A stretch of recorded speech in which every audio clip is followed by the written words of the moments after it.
Okay, so I know I said I'd make another video about how to properly take out a bad wheel bearing and seal, but as you can tell, there is nothing left of that bearing and seal.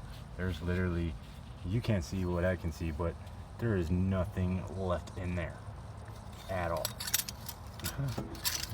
So there's no need for all that, but it kind of looks like I'm gonna have to get a brand new axle, because you can't just throw another one back in there. It got pretty screwed up, and I love my buddies, alright, they're cool as hell, but you know, that was kind of my fault. But at the same time, they're jeepers. Little did I know that they don't work on their own shit. So never again. But anyways, just got to take the differential, or you could say pumpkin cap, off to drain it. Pull the little pin out of the between the spider gears, and push this bad boy in, release the C-clamp holding it there, and then it should just slide on out like it was nothing. And the other side is good, I ain't got to do that, but I might just make a video on that anyways, so that way you can see, because I bought wheel bearing and seals for that other side anyway, so might as well. But I think you can get a better view of this guy, a lot better actually.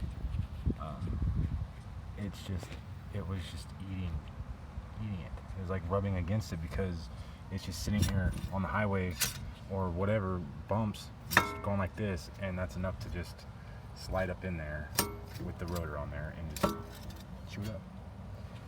And like this over here was just as bad, but before I put mud there and dirt roads, the tire was basically eating itself too. So if you don't take care of a wheel bearing ASAP immediately, it could look like this and cause fires and all kinds of stuff, and you could literally snap your axle going down the highway. Trust me, I know, I've done it. Just the bad part is watching your tire pass you by on the highway. Not good, not fun. Gotta get taken care of. Got any questions or comments, you just drop them. Thank you.